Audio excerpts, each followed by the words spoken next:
Denzel stood on the marble steps of the Gold Coast mansion, finger hovering over the doorbell.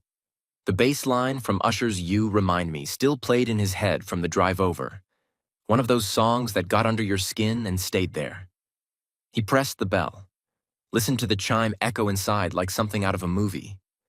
While he waited, he ran a hand over his face, feeling the stubble he'd been too tired to shave that morning. 5 a.m. wake-up calls didn't leave much time for grooming. But Melody liked it when he had a little scruff. Said it made him look rugged, masculine. "My man looks good no matter what," she'd told him 2 nights ago, running her fingers along his jaw while they watched TV on their secondhand couch.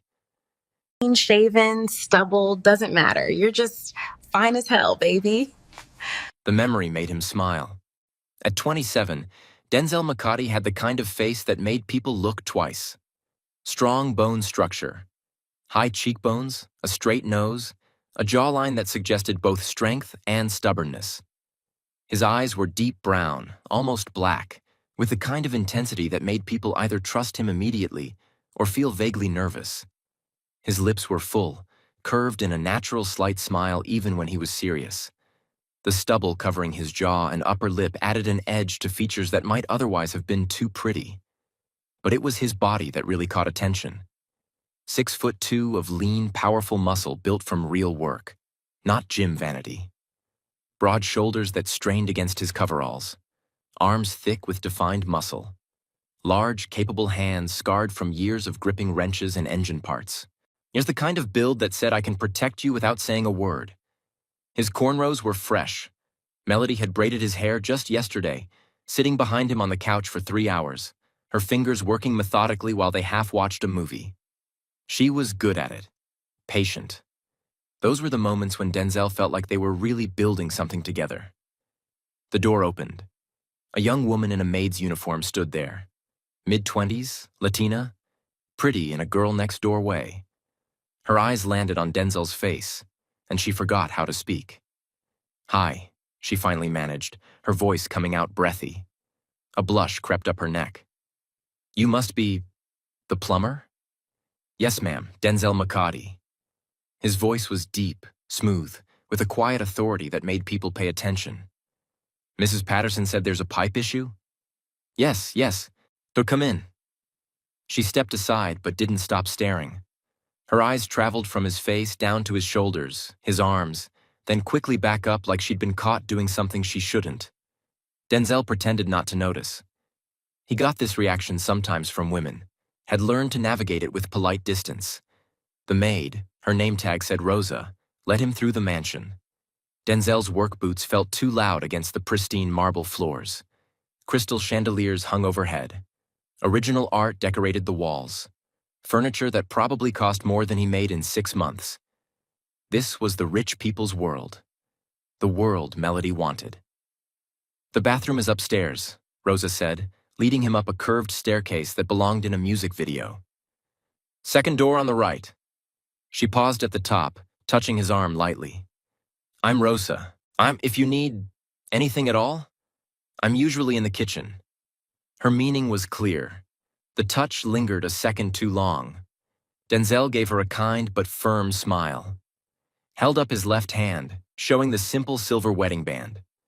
"I appreciate that, Rosa, but I'm married, happily, so I'll just need to know where the tools are if I don't have what I need in my bag." Rosa's face fell slightly, but she recovered with professional grace.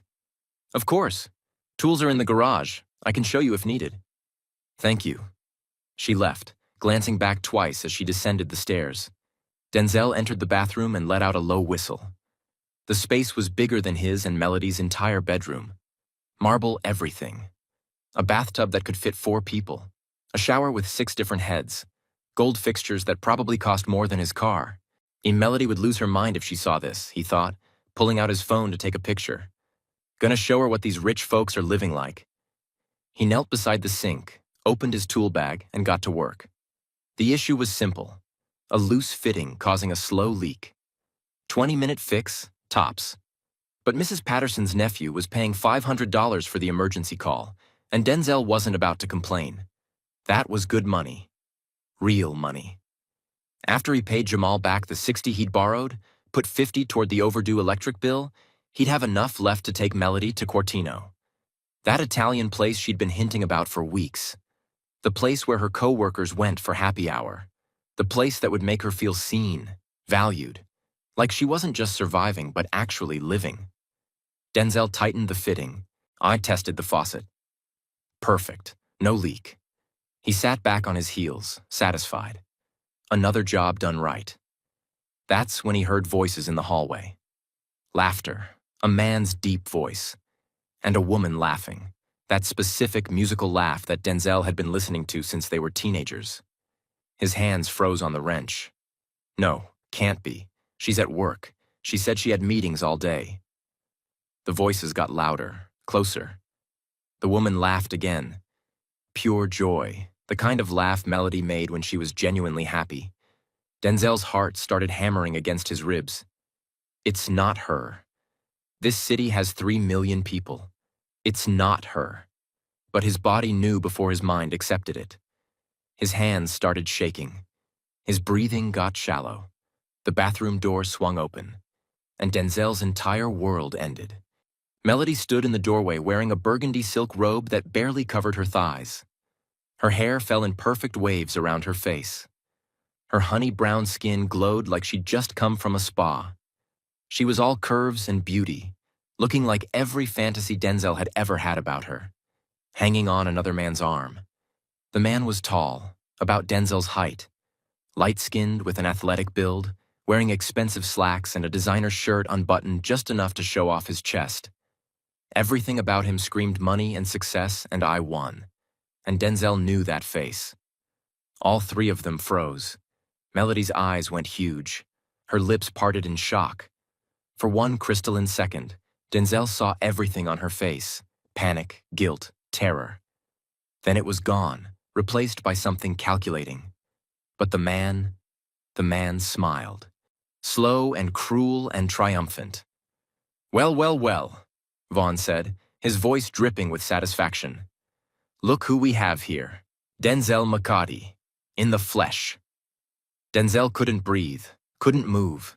His mind was screaming at him to react, to speak, to do something, but his body wouldn't respond. Vaughn, he finally managed, and his voice sounded strangled. The one and only. Well, Vaughn Sterling now. Changed my name when I got adopted, remember? Vaughn's smile widened as he looked Denzel up and down, taking in the coveralls, the tool bag, the grease-stained hands. Still fixing other people's problems for pocket change, I see. Some things never change. What? Denzel's eyes moved to Melody. What is this? Mel, what are you doing here? Melody's face had gone carefully blank.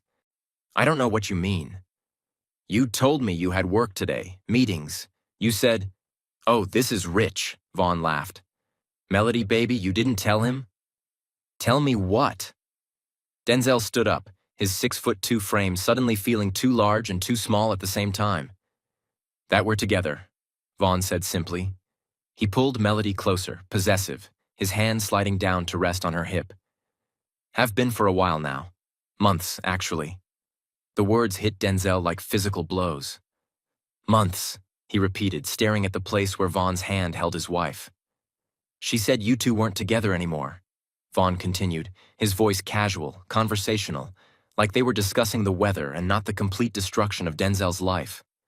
Said you'd broken up, that you couldn't provide for her. Yes, that she was done settling for struggle when she could have success. Denzel looked at Melody. Really looked at her. We're married. We've been married for 2 years. We're married, Melody said quietly. Past tense. Past tense? Denzel's voice rose. Melody, I saw you yesterday. You braided my hair. You kissed me goodbye this morning. You said... His voice broke. You said you loved me. I lied, Melody said, and her voice was cold now, distant. I've been lying for a while, Denzel, because it was easier than dealing with your hurt feelings. Vaughn laughed, sharp and cruel. I told you, Denzel, back when we were 16 and she chose you over me. Remember what I said? Denzel remembered. Of course he remembered. This isn't over. I'm gonna make something of myself, and when I do, I'm taking everything from you. Like starting with her. You set this up, Denzel said, his voice dropping to something dangerous. You requested me for this job. You wanted me to see this. I did, Vaughn admitted cheerfully. Specifically asked for a plumber named Denzel McCarty from Precision Auto Repair. Couldn't believe my luck when I found out you'd expanded into plumbing work. Made it so much easier. You're sick. I'm successful, Vaughn corrected. Big difference. And Melody? He kissed her neck, his eyes never leaving Denzel's face. She agrees, don't you, baby? Melody looked away. Couldn't meet Denzel's eyes. You knew him, Denzel said to her. When we were kids, you knew Vaughn had a thing for you. You told me you couldn't stand him, that he was arrogant and cruel and you'd never… People change, Melody interrupted. Vaughn changed. He grew up, made something of himself. Unlike you. Unlike me? Denzel took a step toward her. I've been working, 3 jobs sometimes, paying your tuition, keeping a roof over your head. You kept me poor, Melody shouted back. You kept me in that tiny apartment with secondhand furniture and thrift store clothes while you refused opportunities that could have made us money. The modeling, Denzel said flatly. The modeling gig I turned down, is that what this is about? Yes, the modeling. You could have made thousands, Denzel, could have given us a real life, but you were too proud. I was uncomfortable being objectified. You were comfortable being broke. Melody's eyes blazed. Comfortable struggling. Comfortable with me feeling ashamed every time my coworkers asked about my husband. I never asked you to be ashamed. You didn't have to ask. It just was. Melody's voice broke slightly. Do you know what it's like to love someone who refuses to reach for more? Who's content with barely getting by? I thought we were building something together, Denzel said quietly. We were building poverty together, Melody shot back. And I'm done. I want more. Vaughn can give me more. Vaughn smiled, triumphant. I told you, Dee, I always win. Every competition since we were kids, basketball, grades, girls, I always win. She's not a prize, Denzel said through clenched teeth. Isn't she? Vaughn tilted his head. Young, beautiful, ambitious. The girl we both wanted back in the day. And guess who she chose when she wised up? Not the mechanic playing in Greece, the man who can actually provide. Denzel's vision went red. He lunged, got one hand on Vaughn's collar before Rosa and 2 security guards burst into the bathroom. The guards grabbed Denzel, pulling him back. Don't touch me. Denzel shrugged them off, breathing hard. Get him out of my house, Vaughn said calmly, adjusting his collar. And if he comes back, we're calling the police. Melody, Denzel said, his voice breaking. Please, look at me. She wouldn't. After everything, Denzel continued. After your mama. After I promised her I'd take care of you. After years of working myself into the ground to make sure you had everything you needed. You're really choosing him? Melody's eyes filled with tears, but her voice stayed hard. I'm choosing a future. Something you can't give me. The guards grabbed Denzel's arms again. This time, he didn't fight. They escorted him through the mansion, past the chandeliers, the art, the marble floors, past Rosa, who looked away, embarrassed.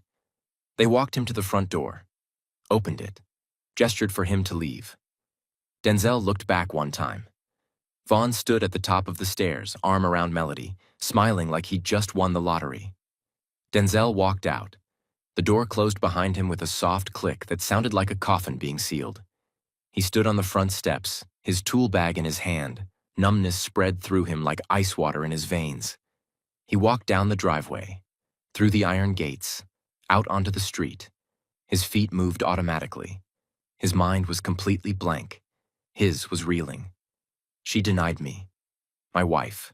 She looked at me like I was nothing, like I was nobody, like 3 years meant nothing. Denzel stepped off the curb without looking. Brakes screamed, rubber burned. A black Toyota Camry stopped so close that Denzel could see his reflection in the hood. The driver's door exploded open. Are you out of your mind? A woman jumped out, tall, dark-skinned, beautiful even in her fury. She wore black leggings and an oversized hoodie that said Chicago Social Services across the front. Her hair was pulled back in a high ponytail, showing off sharp features and eyes that blazed with anger. She stormed toward him. You just walked into the street, without looking. What is wrong with you? She got in his face, invading his space, and shoved his shoulder. I'm talking to you. You got a death wish or… Their eyes met. And a single tear rolled down Denzel's face. The woman stopped mid-sentence. Her anger evaporated instantly. Oh, she said softly, her whole face transforming. Oh no. Hey, are you okay? Denzel couldn't speak. The tear was followed by another, and another. Hey. Her voice gentled completely. What happened? Are you hurt? Denzel shook his head. Okay, that's okay. She touched his arm carefully. But you can't stand in the middle of the street. Come on, let me help you. She guided him to the curb, made him sit, sat beside him. I'm Ebony, she said quietly. I'm a social worker, and you look like you just had the worst day of your life. My wife, Denzel managed. I found her. With someone else? Ebony guessed. Denzel nodded. I'm so sorry, Ebony said. That's… God. I'm so sorry. They sat in silence for a moment. Then Ebony pulled out a card from her pocket. Look, I don't know you, but I know crisis when I see it. This is my number. If you need someone to talk to, or if you just need to not be alone, call me, okay? Denzel took the card with shaking hands. Where do you live? Ebony asked. I'll give you a ride. Denzel shared his address as if on autopilot, feeling crushed under the weight of what had just happened. It felt like his world was ending. Without Melody, life meant nothing to him anymore. What he didn't know was that his life was about to change in the best way possible. Because thousands of miles away, something was happening that would flip everything. In Johannesburg, South Africa, a private Gulfstream G650 sat on the tarmac of O.R. Tambo International Airport, or the most expensive private jet money could buy. $70 million of sleek, powerful perfection. Inside, Queen Noluthando Mathembu sat with perfect posture, looking out the window at her kingdom below. She was breathtaking. Tall, regal, wearing a cream suit with intricate Zulu beadwork woven into the fabric. Her locks were styled in an elaborate crown. Her skin was flawless. Everything about her radiated power and grace. Across from her sat Nombuso, her senior advisor, a woman in her 60s with silver hair and sharp, intelligent eyes. Your Majesty, Nombuso said carefully, I must ask one more time. Are you certain about this journey? American intelligence is unreliable at best. We have a possible sighting, but no confirmation. Queen Noluthando turned from the window. Her eyes, dark, fierce, and filled with a mother's unbreakable will, met Nombuso's. I am certain, she said, her voice quiet but absolute. For 25 years I have chased shadows and dead ends. For 25 years I have hoped and prayed and refused to give up. And this time, Nombuso, this time I know. What makes this different from the others? Nombuso asked gently. The queen pulled out her tablet, brought up a photograph. It was a modeling shot, a man photographed from behind and the side, shirtless, showing powerful shoulders and back muscles. And on his left shoulder blade, visible in stark detail, was a mark. A raised scar in the shape of the traditional Zulu shield and spear, the Isilangu, the mark of royalty. The mark that had been ritually given to Crown Prince Kanyisili the day he was born, as tradition demanded. This, the queen said, her finger trembling as she touched the screen. This is my son's mark. I traced this mark with my fingers 1,000 times when he was an infant. I memorized every curve, every line. I would know it anywhere in the world. And this, her voice broke. This is him. This is my Kanyisil. Nombuso looked at the photo carefully. The mark was distinctive, unique, undeniable. How did we find this? she asked. Our technology team has been running identification searches through American social media databases for 3 years, the Queen explained. Facial recognition, body marking analysis. This photograph was posted 4 months ago by a modeling agency in Chicago, Illinois. They called him an undiscovered talent with a striking natural scar. But he only did one photo shoot. I'd then refused all other offers. Do we have a name? He filled the form as Denzel, just Denzel. Grew up in an orphanage after his guardian died when he was 8, around 27 years old. The age was exactly right. If Nurse Thandi had fled on a cargo ship, as intelligence suggested, she could have ended up in America. And that mark? I'm going to Chicago, the Queen said.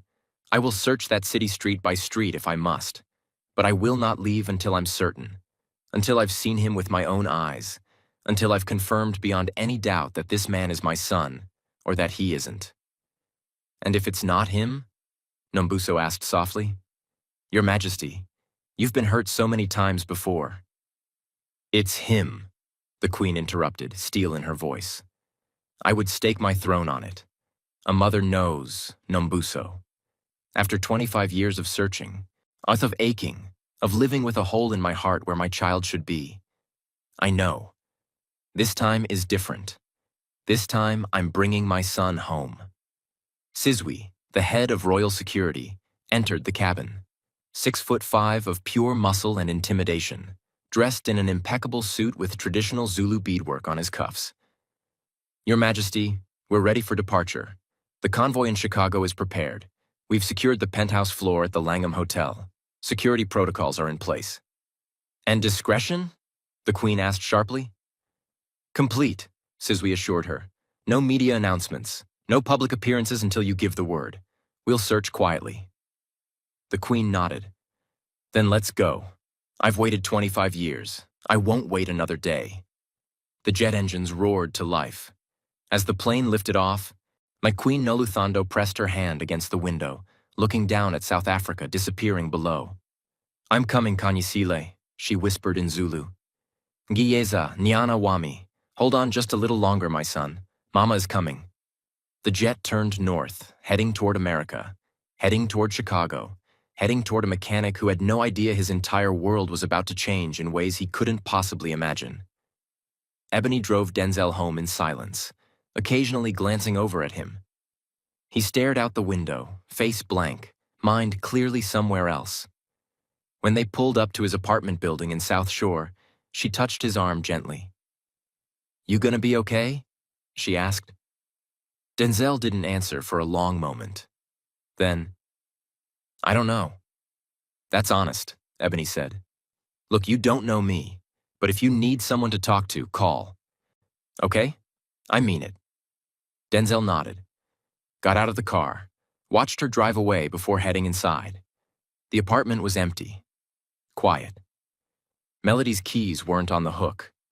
Denzel stood in the middle of the living room and looked around at their life.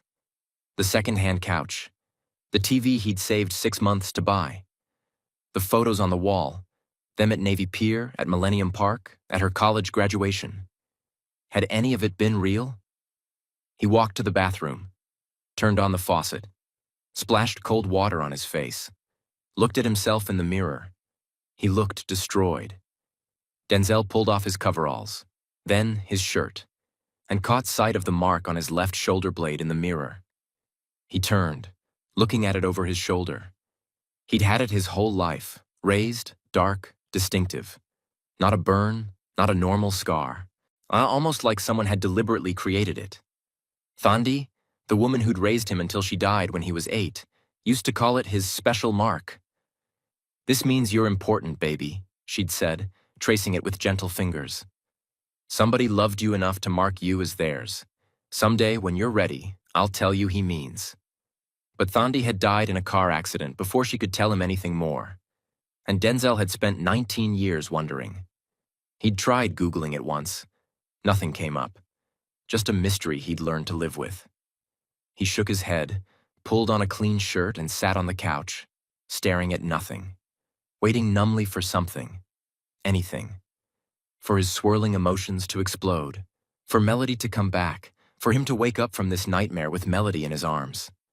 That's when the door opened. "Ah, Denzel?" Melody's voice. He looked up. She stood in the doorway, an overnight bag in her hand. She'd changed clothes, jeans and a sweater now, hair pulled back, looking like his Melody again. But the look in her eyes, cold, determined, that wasn't his Melody at all. "We need to talk," she said. "Yeah." Denzel's voice came out flat, hard. "We really do." Melody came in, set down her bag, crossed her arms. "I want a divorce." Even though he'd known it was coming, the words still hit like bullets. "A divorce," Denzel repeated. "There's no point dragging this out. Cat's out of the bag now. I'm with Vaughn. He wants to marry me, so I need to end this." She gestured between them, "So I can move forward." "Move forward," Denzel said, his voice deadly calm. "With the man who set me up. Who specifically requested I come to his house so he could humiliate me? He didn't. Don't lie to me anymore, Melody." Denzel stood, his full height suddenly imposing. "Don't you dare lie to me anymore. Vaughn admitted it. He said he requested me specifically, that he wanted me to see you with him." Melody looked away. "Fine, yes. He wanted to see your face when you realized you'd lost. Is that what you want to hear?" "What I want to hear," Denzel said, his voice dropping to something dangerous, "is why. Why, Melody? What did I do to deserve this?" "You didn't do anything," Melody exploded. "That's the problem. Your content, Denzel. Content being a mechanic. Content living in this—" She gestured around the apartment. "This tiny apartment in a bad neighborhood. Content with just enough. I work hard. I know you work hard. But working hard at staying poor isn't the same as working hard to get ahead. So that's what this is about? Money? It's about having options," Melody shouted. "It's about not having to check my bank account before buying groceries. It's about wearing nice clothes and going nice places and not feeling ashamed. I never asked you to be ashamed. You didn't have to ask. It just was." Melody's eyes filled with tears. "Do you know what it's like loving someone who refuses to be more? You could have been a model, Denzel, could have made thousands, but you were too proud." "I was uncomfortable. You were selfish," Melody cut him off. "You put your comfort over our future." Silence crashed between them. Denzel stared at her. Really looked at her. "I gave you everything I had. I worked 3 jobs to put you through school. I kept food on the table and a roof over our heads.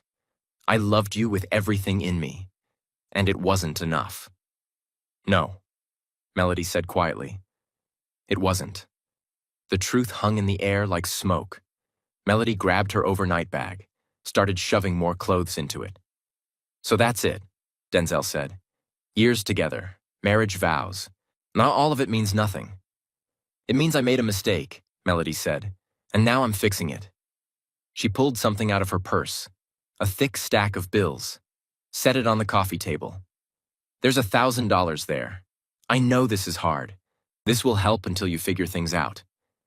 Denzel looked at the money like it was poison.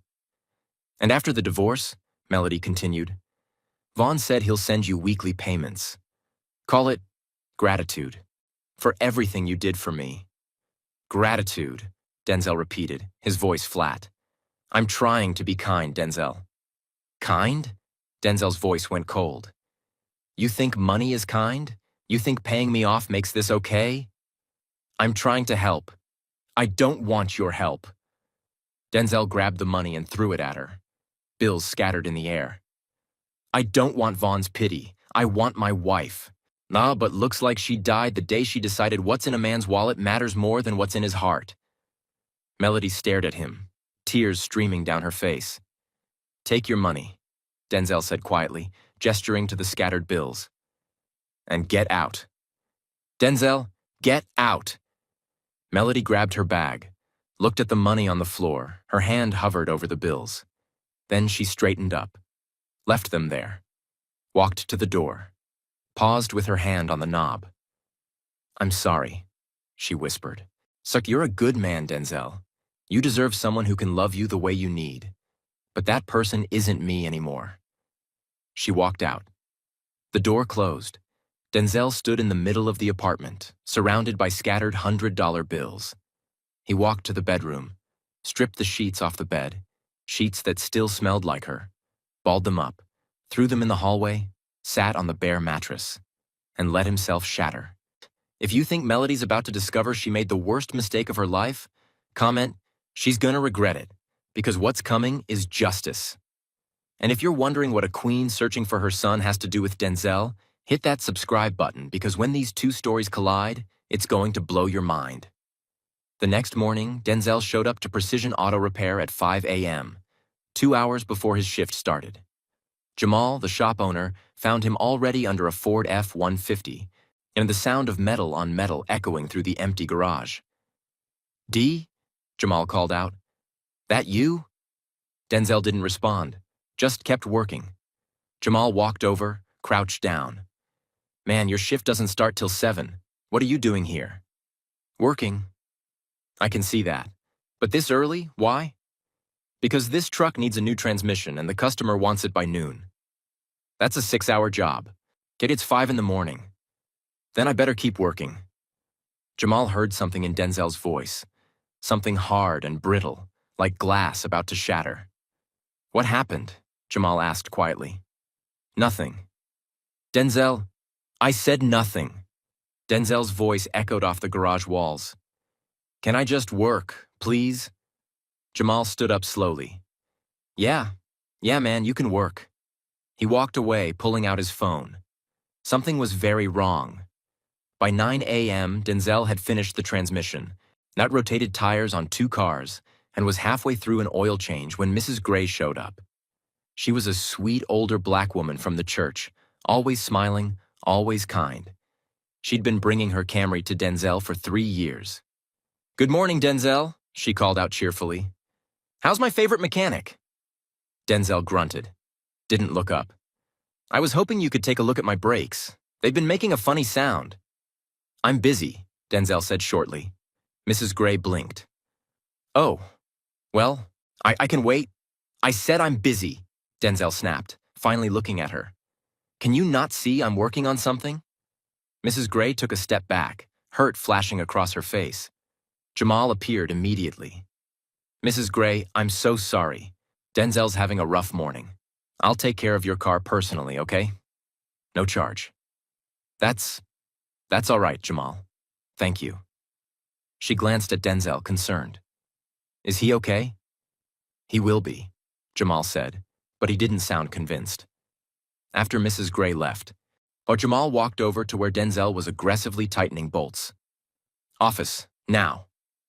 "I'm working." "Now, Denzel." Something in Jamal's voice made Denzel stop. He threw down his wrench and followed Jamal into the small office at the back of the garage. Jamal closed the door, crossed his arms. "What the hell was that?" "What was what?" "You just snapped at Mrs. Gray. Sweet old Mrs. Gray, who tips you $20 every time and brings you cookies at Christmas." "I apologized." "You did not apologize. You glared at her like she killed your dog." Jamal leaned against his desk. "This isn't you, man, so I'm gonna ask again. What happened?" Denzel's jaw worked. "Nothing." "Is it Melody?" At the sound of her name, something cracked in Denzel's carefully constructed wall. "She left me," he said quietly. "Found her with another man yesterday. She's been cheating for months. Wants a divorce." "Aw, man." Jamal's whole face changed. "D, I'm sorry. Damn, I'm really sorry." "I'm fine." "You're clearly not fine." "I'm handling it by working." Denzel's voice rose. "So can I please just go back to work and not talk about it?" "No," Jamal said firmly. "You're exhausted. You're pissed. You're snapping at customers. Take the rest of the day off." "I don't want the day off." "It's not a request, Denzel. It's an order. Go home. Get some sleep. Deal with whatever you need to deal with. Come back tomorrow when you're not about to bite somebody's head off." "Jamal." "Denzel, I love you like a brother. You're the best mechanic I've got. But right now, you're a liability. So go home." They stared at each other. Denzel's hands clenched into fists at his sides. "Fine," he bit out. Fine. He turned to storm out of the office and nearly collided with Ebony standing in the doorway, holding 2 brown paper bags. Whoa! She stepped back. Sorry, the door was open and What are you doing here? Denzel asked, his voice still hard. Ebony's eyes narrowed. Well, good morning to you too, sunshine. I brought breakfast. Figured you might not have eaten. But if you're gonna be rude, I can leave. He's not usually rude, Jamal interjected quickly, reading the room. He's having the worst week of his life. Jamal extended his hand. Jamal Williams. I own this place. I just told this stubborn fool to take the day off. I can hear you, Denzel muttered. Good, then you heard the part about going home, Jamal shot back. Then to Ebony. You seem like someone with sense. Can you please make sure he actually leaves and doesn't just hide in the parking lot working on his own car? Ebony looked at Denzel, took in the exhaustion in his eyes, the tension in his shoulders, the barely controlled rage simmering just below the surface. Yeah, she said quietly. I can do that. Thank you. Jamal grabbed his keys. I'm going to call Mrs. Gray and apologize profusely on your behalf. Denzel, I better not see you back here before tomorrow morning. Clear? Crystal, Denzel said through clenched teeth. Jamal left. Denzel and Ebony stood in the office, the silence thick between them. You didn't have to come, Denzel finally said, his voice softer now. Tired. I know. You don't even know me. I know enough, Ebony said. She held up the bags. My mom made breakfast. Scrambled eggs, turkey bacon, grits, toast. Figured you probably didn't eat. Was I right? Denzel's stomach chose that moment to growl loudly. Despite everything, Ebony smiled. That's what I thought. Come on, let's get out of here before your boss comes back and yells at both of us. They ended up at Promontory Point, a park jutting into Lake Michigan with a view of downtown Chicago's skyline. Early October meant the weather was still decent, and the lake breeze cool but not cold. They sat on the limestone steps, the water lapping below them, and ate breakfast in silence. Finally, Ebony spoke. You want to talk about it? No. Okay. More silence. Her name is Melody, Denzel said suddenly. My wife, ex-wife, I guess, soon. We've been together since we were teenagers. Ebony didn't say anything, just listened. Her mom ran a food cart in Englewood.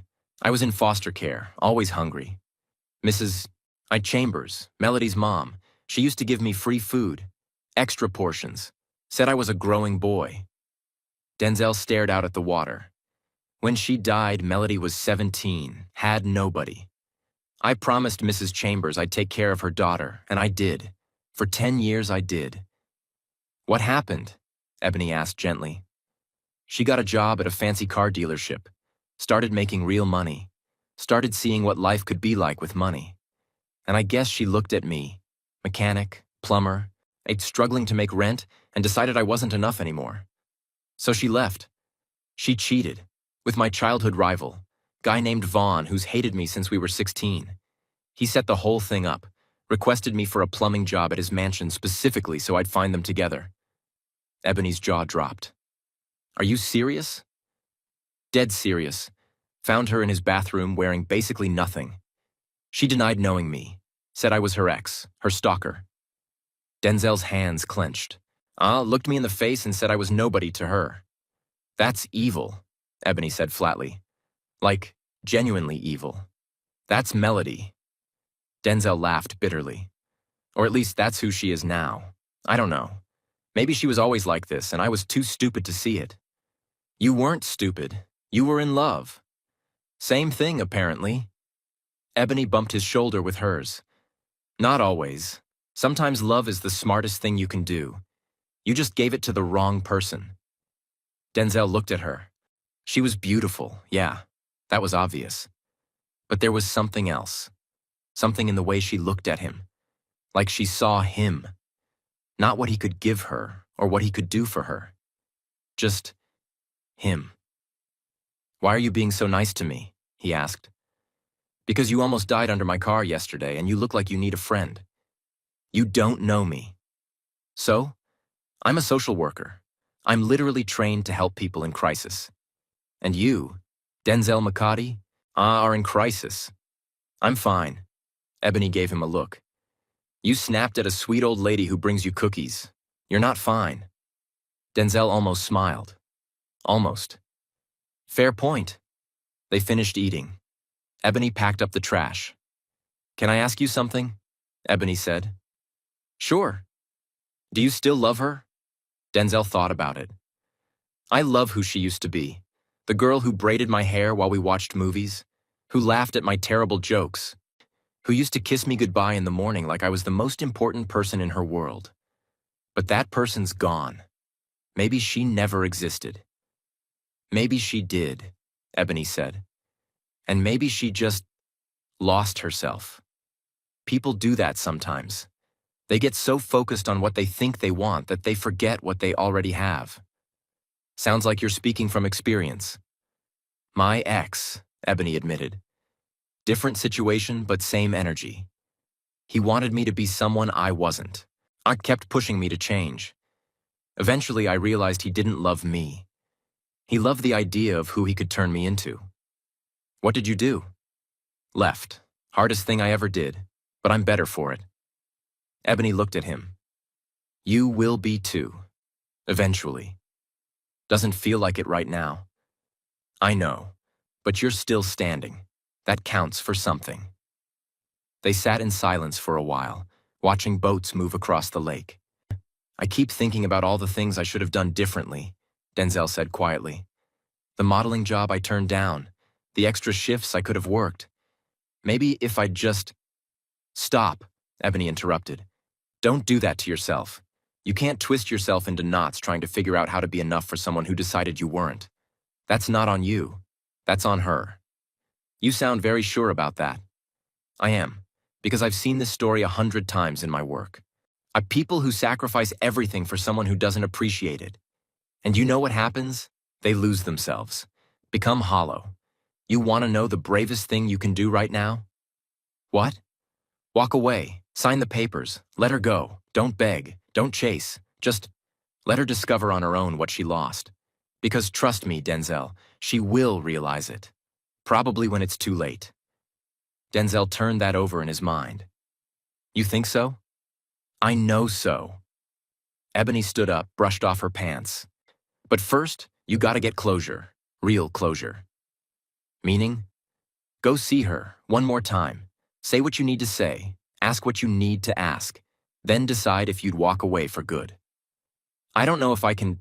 You can, Ebony said firmly, because you're stronger than you think, and because you deserve better than spending the rest of your life wondering what if. 2 days later, Denzel stood outside Prestige Automotive Group in River North, his heart pounding. And he wore his best clothes, black slacks, a burgundy button-down that Melody had bought him for their first anniversary, dress shoes he'd polished that morning. His cornrows were fresh, his stubble trimmed. He looked good, and he knew it. One more time, he told himself. Say what you need to say, then decide if he'd walk away. He pushed through the glass doors. The receptionist looked up. Yes, can I help you? Denzel stated his business, and she nodded. Wait here, she said finally. She picked up the phone, whispered into it. Denzel waited in the lobby. Employees passed by, some staring, some whispering. He didn't care. The elevator dinged. Melody stepped out, and Denzel's breath caught despite everything. She looked stunning. Fitting dress, heels, perfect makeup.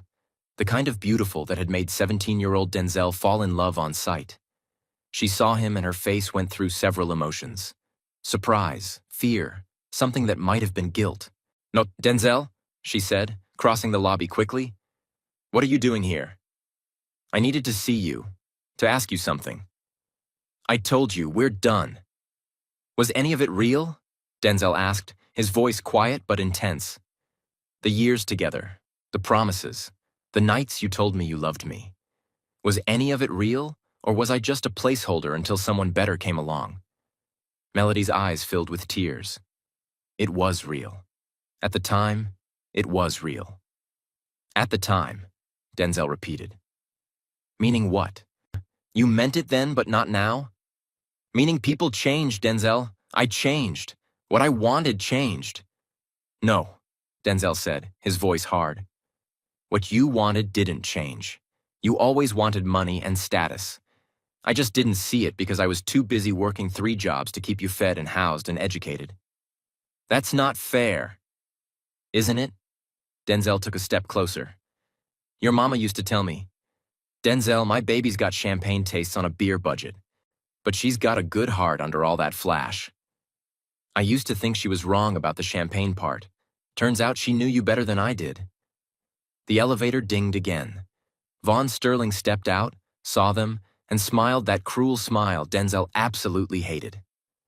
Well, well, Vaughn said, walking over. Didn't we tell you not to come back here? I came to return something, Denzel said coldly. He reached into his pocket and pulled out the stack of bills Melody had left. $1,000. He'd found it still on his floor that morning, untouched where she'd left it. He held it out to Melody. Your pity money. I don't want it. Melody didn't take it. I was trying to help. I don't need your help, Denzel said. I need you to understand something. I gave you everything. My time, my money, my heart. I worked myself into the ground for you. I kept every promise I made to your mama, and it wasn't enough. Fine, I accept that. But don't you dare act like giving me cash makes up for what you did. He let the money fall.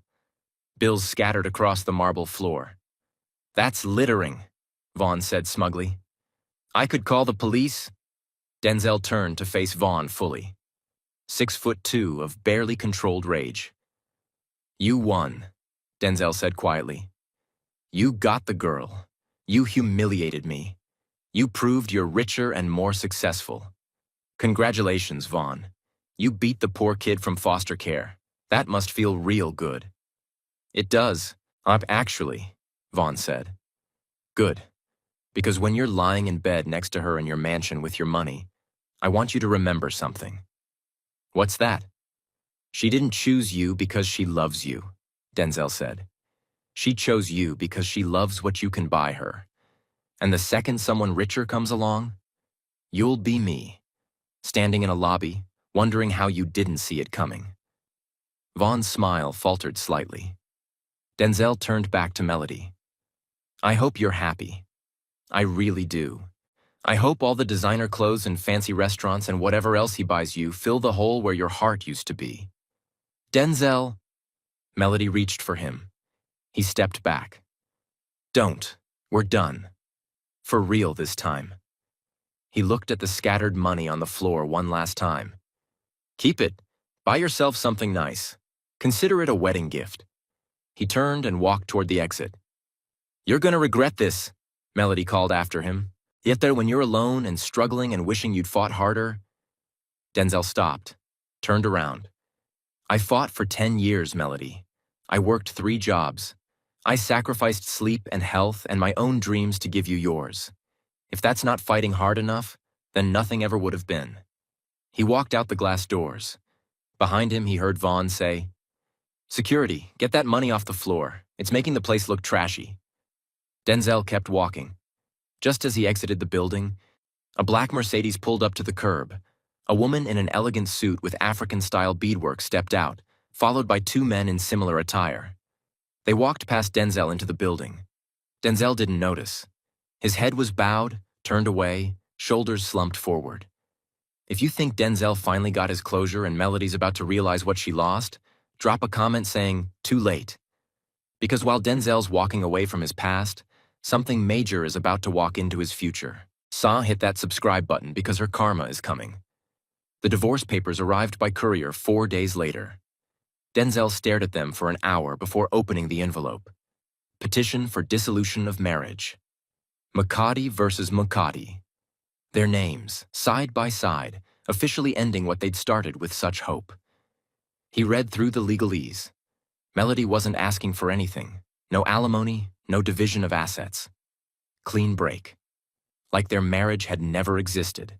And there was a sticky note on the last page in Melody's handwriting. Sign these and drop them at my lawyer's office. Let's just end this quietly. Denzel grabbed a pen. Signed every page where the yellow tabs indicated. Done. He called Ebony. "Hey," she answered. "How you holding up?" "Signed the papers." Silence on the other end. Then, "How do you feel?" "Numb." "That's normal? You need company?" "No, I think I just need to sleep." "Okay, but call me if that changes. Aren't they all right?" "All right." He hung up, stared at the signed papers.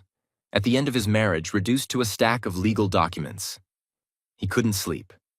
At midnight, he called Ebony back. "Can't sleep?" she asked, no judgment in her voice. "No." "You want me to come over? We can talk, or watch something stupid on TV, or just sit in silence. Whatever you need." "You do that?" "Denzel, I work crisis intervention. I've sat with people through worse than divorce. Plus, I'm off tomorrow. I've got nowhere to be." "Okay," Denzel said quietly. "Yeah, if you don't mind. Give me 20 minutes. She showed up in sweats and a hoodie, carrying a bag of microwave popcorn and a stack of DVDs. "I raided my mom's collection," she said, holding up the DVDs. "We've got Coming to America, Friday, The Wood, or if you want something completely different, The Matrix." "You brought The Matrix?" "Sometimes you need to watch Keanu Reeves kick ass to remember life goes on." Despite everything, Denzel smiled. "Matrix sounds good." They settled on the couch. Ebony on one end, Denzel on the other, a respectful distance between them. But as the movie played, that distance slowly decreased. By the halfway point, they were sitting close enough that their shoulders touched. "Can I ask you something?" Denzel said during a quiet scene. "Sure." "Why are you really doing this? You don't owe me anything." Ebony was quiet for a moment. "You remind me of my big brother." Denzel turned to look at her, surprised. "Not in a weird way," Ebony clarified quickly. "Just, he was like you, hardworking, loyal, would give you the shirt off his back, and his wife took advantage of that. Bled him dry emotionally and financially. When he finally left, he was broken, and I watched him rebuild himself piece by piece. It took years. Where is he now? Remarried, happy, living in Atlanta with a woman who actually appreciates him." Ebony smiled softly. "But I remember what he looked like right after the divorce. That same lost look you have. And I don't want you to go through that alone. Nobody should." Denzel didn't know what to say to that. "Plus," Ebony added, her tone lighter, "you're not bad company. When you're not snapping at sweet old ladies." Denzel actually laughed. "I apologized to Mrs. Gray. Brought her flowers." "Good. She probably forgave you immediately." "She did." They finished the movie. Ebony stood to leave. "Thanks for coming," Denzel said. "I know it's late." "Anytime, seriously." Ebony headed for the door, then paused. "Hey, I'm performing Friday night, at Velvet. You should come. Get out of your head for a few hours." "You're a performer? Like you sing or—" She shook her head. "I dance." At the widening of his eyes, she quickly added, "Not in that way. I'm not a stripper, just, I dance. Normal dancing, with clothes on. It's my part-time job, never mentioned it before." She scratched her head. "Oh," Denzel said simply, still finding it hard to imagine her dancing to be anything past stripper. "Yo, I will try." She nodded. "No pressure, but the offer's there." After she left, Denzel sat in the quiet apartment and realized something. He hadn't thought about Melody once while Ebony was there. That Friday night, Denzel almost didn't go. But sitting alone in his apartment with his thoughts felt worse than facing a crowded club. Velvet was upscale.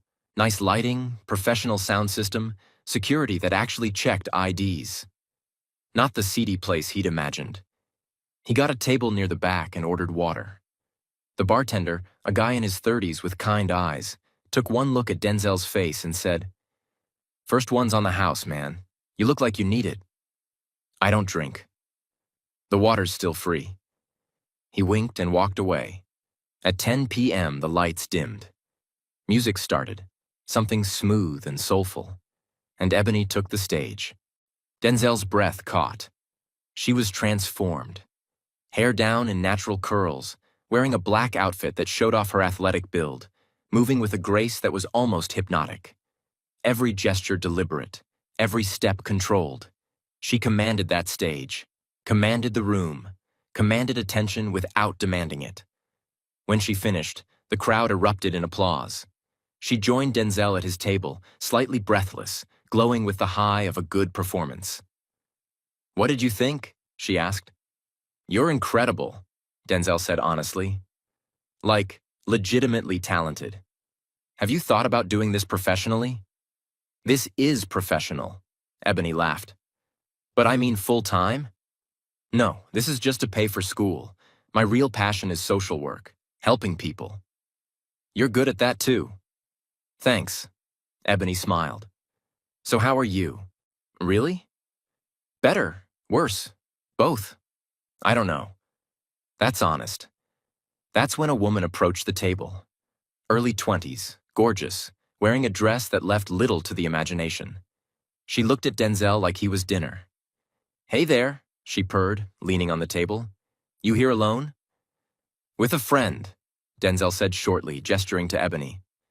"She won't mind if I steal you for one dance, will she?" The woman bit her lip. "A man like you shouldn't be sitting down all night." "Not interested." "Oh, come on, just one dance. I promise I'll make it worth your while." "He said he's not interested," Ebony interjected, her voice firm. The woman barely glanced at her. "I'm talking to him, not you." "And he's not interested," Ebony repeated. "So you can move along."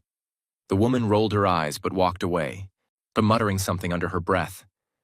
When she was gone, Ebony turned to Denzel. "You okay?" "Yeah, just not in the mood for any of that." "Still hung up on Melody?" Denzel thought about it. "No, I think I'm just not ready for anything with anyone." "That's fair. Healing takes time." They stayed for another hour, just talking, about everything and nothing. Ebony told him about her social work program, her goals of opening her own practice someday. Denzel told her about growing up in foster care, about the families that had been kind and the ones that hadn't. For the first time in weeks, Denzel felt lighter. When they left the club around midnight, Ebony walked him to his car. "Thanks for coming," she said. "It's nice having a friendly face in the crowd." "Thanks for inviting me. I needed this." They stood there for a moment, just looking at each other. "Denzel," Ebony said softly, "can I say something without you taking it the wrong way?" "Sure." "You're gonna be okay. I know it doesn't feel like it right now, but you're strong. Stronger than you realize. And someday you're gonna look back on this and be grateful it ended, because it made room for something better." "You sound very sure about that." "I am." Ebony smiled. "Because I've seen how this story goes. The ones who survive heartbreak don't just heal, they thrive. And I think you're gonna thrive, Denzel McCarty." He wanted to believe her. 1 week later, Denzel was working under a Chevy Malibu when Jamal called out, "D, someone here to see you." Denzel rolled out from under the car, expecting a customer. It was Melody. She stood in the garage looking completely out of place in her designer clothes and heels. Her eyes were red like she'd been crying. "Mel?" Denzel stood up slowly, wiping his hands on a rag. "What are you doing here?" "I need to talk to you." "We don't have anything to talk about. I signed the papers. We're done." "That's what I need to talk about." Melody glanced around at the other mechanics, watching with interest. "Can we go somewhere private?" Denzel led her to Jamal's office and closed the door. "What do you want, Melody?" "I made a mistake," she said, tears streaming down her face. "A huge mistake, and I need you to forgive me." Denzel stared at her. "What?" "I called off the wedding, with Vaughn. I quit my job. I realized I don't love him. I love you. I've always loved you." Denzel felt like he'd been punched. "You... what?" "I was stupid and selfish, and I let money and status cloud my judgment. But these past 2 weeks without you have been hell, Denzel. I can't eat, I can't sleep. All I do is think about you, about us, about what we had." She moved closer, reaching for his hands. He let her take them, too shocked to pull away. "Please," Melody begged. Please give me another chance. I'll be better. I'll appreciate you. I'll never take you for granted again. Just please don't sign those papers. Don't end us. Denzel's mind was racing. This didn't make sense. 2 weeks ago, she'd looked him in the eye and said he wasn't enough. Now suddenly she wanted him back? Why? He asked. Why now? Because I realized what I lost, Melody said. Because I looked at my life without you and saw how empty it was. Because I love you. You love me now, Denzel said slowly. But 2 weeks ago, you couldn't stand me. What changed, Melody? I did. I changed. I realized… What did Vaughn do? Denzel interrupted. Did he dump you? Did you find out he was cheating too? No, Melody shook her head violently. This has nothing to do with Vaughn. I left him. I chose you. Denzel pulled his hands away. I need time to process this. Okay, take all the time you need. Melody wiped her tears. Can I come home? To the apartment? I won't pressure you for anything. I'll sleep on the couch. I just want to be near you. To show you I've changed. Every instinct in Denzel's body screamed that something was wrong. But a part of him, the part that had loved her for 10 years, wanted to believe her. All right, he said against his better judgment. You can come back, but we're not together. You sleep on the couch, and we talk, really talk. Yes, Melody threw her arms around him. Thank you so much. I promise I'll make this right. That night, Denzel came home from work to find the apartment transformed. Melody had cleaned everything, cooked dinner, all his favorites, put on soft music. She wore simple clothes, jeans and a t-shirt, no makeup, hair in a ponytail. She looked like the Melody he'd fallen in love with. I made your favorite, she said shyly. Jerk chicken, rice and peas, plantains, just like you like it. They ate dinner. She asked about his day, laughed at his stories, seemed genuinely interested. It felt nice, familiar, like coming home. After dinner, she cleaned up while he showered. So when he came out, she was on the couch with a blanket and pillow. He had made it clear he wasn't ready to share a bed with her again. Good night, Denzel, she said softly. Thank you for giving me a chance. For the next 2 days, Melody was perfect. She cooked every meal, cleaned the apartment, did his laundry, was sweet and attentive and everything he remembered loving about her. But there were weird things. She wouldn't let him watch the news. Too depressing, babe. Let's just focus on us. She kept taking his phone when he wasn't looking. You're always on that thing. Let's be present with each other. She didn't want him going to work. Take a few days off. Let me show you how sorry I am. And most suspicious, she kept steering conversations away from anything about current events, mock about what had happened in the past 2 weeks, about why exactly she'd changed her mind. Denzel's suspicion grew. On the third morning, he woke up early while Melody was still asleep on the couch. He needed air, needed to see Ebony, needed to figure out what the hell was happening. He grabbed his keys and slipped out quietly. If you think Melody's sudden 360-degree change is suspicious and you're wondering what she found out about Denzel, drop a comment with your guesses and smash that like button, because what Denzel's about to discover will shake you. Subscribe because the Queen is about to find her son. The morning was cool, the sun just starting to rise over Chicago. Denzel walked down Stony Island Avenue, hands in his pockets, trying to make sense of everything. Why had Melody really come back? What had changed? He was so lost in thought that he almost walked past the scene entirely. A Rolls-Royce Phantom pulled over on the side of the road. 4 men in expensive suits standing around it, looking frustrated. But it was the suits that caught Denzel's attention. They were impeccable, clearly expensive, but they had details that seemed African. Beadwork on the cuffs, patterns woven into the fabric. Not American styling. One of the tires was flat. None of the men looked willing to dirty their clothes. Denzel slowed. Something about the situation was almost funny. Rich guys too fancy to change a tire. He was about to keep walking when one of the men looked up and froze. The man, massive, at least 6'5", built like a professional fighter, stared at Denzel with an expression of pure shock. Then he quickly turned and said something in a language Denzel didn't understand to the other men. They all turned to look, and they all had the same stunned expression. Denzel felt the hair on the back of his neck stand up. Why were they staring at him like that? Need my help? Denzel asked, his voice cautious. The big man seemed to snap out of whatever trance he was in. You know cars? His accent was thick. South African, maybe. I'm a mechanic, Denzel said. I can change a flat. $100. The men exchanged glances, quick, meaningful looks that Denzel couldn't interpret. 200, the big man said. What? $200 to change the tire. Denzel blinked. That was way too much for a simple tire change, but if they were willing to pay... Deal, Denzel said. He walked over, set down his bag, and the men moved aside, but they didn't stop staring at him. It was making him uncomfortable. You guys okay? Denzel asked. You're looking at me like I've got two heads. Forgive us, one of the other men said.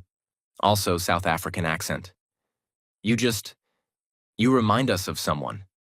Yeah? Who? The men exchanged looks again but didn't answer. Weird, but whatever. Denzel got to work. He didn't see two of the men rush to the car window, didn't hear them speaking urgently in what sounded like Zulu to someone inside. He changed the tire efficiently, muscle memory taking over. 15 minutes, tops. All done, he said, standing up and brushing off his hands. You're good to go. The big man pulled out a wallet and counted out $200 in crisp bills. As Denzel reached for the money, his phone rang. He answered it automatically, untucking it between his shoulder and ear. Hello? Denzel, it's Ebony. Are you okay? You didn't call last night.